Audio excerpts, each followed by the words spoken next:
Posljedice upotrebe pirotehničkih sredstava. Otvorena SOS linija. Kako zvuči flauta u pećini? Vidjeli ste teme koje obrađujemo u ovim Vedada vijestima.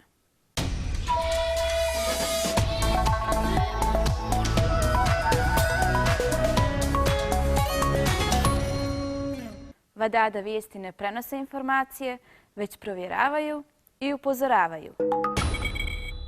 Otvorena je linija za prijavu nasilja u školama, a zadužena je i osoba koja će primati pozive. Broj telefona je 080 777 777. Krajem maja ove godine očekuje se otvaranje akvarijuma Boka.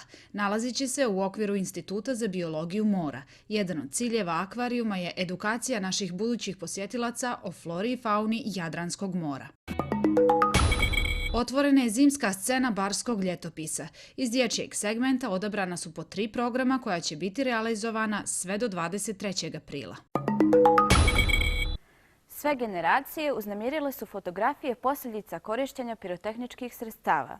I zato opet apelujemo, slavite bez petardi. Svake godine glavnu atrakciju među djecom za proslavljanje novogodišnjih i božićnih praznika predstavljaju njihove omiljene igračke, petarde i vatrometi. Čekajte, rekoh li igračke? Ove godine smo imali priliku da vidimo neke katastrofalne posljedice po djecu koje su nastupile nepažljivom upotrebom pirotehničkih sredstava. A da čujemo šta kažu doktori.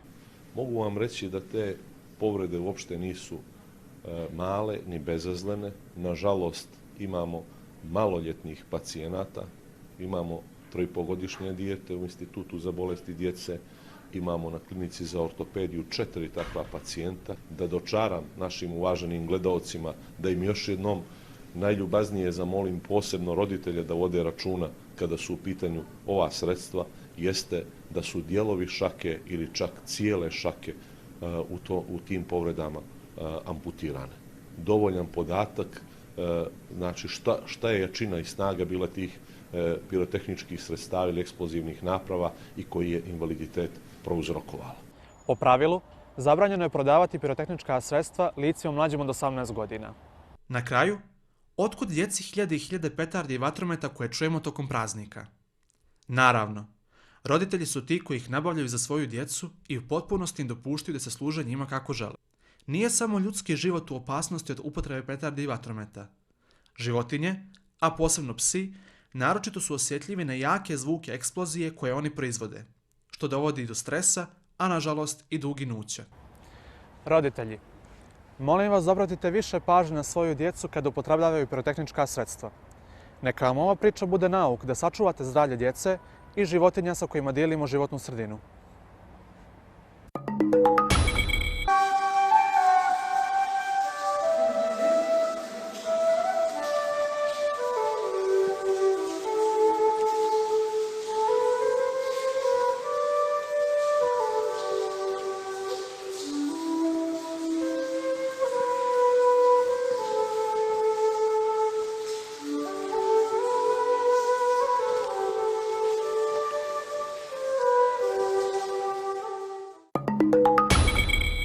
Odrasli, mislite na svoju djecu.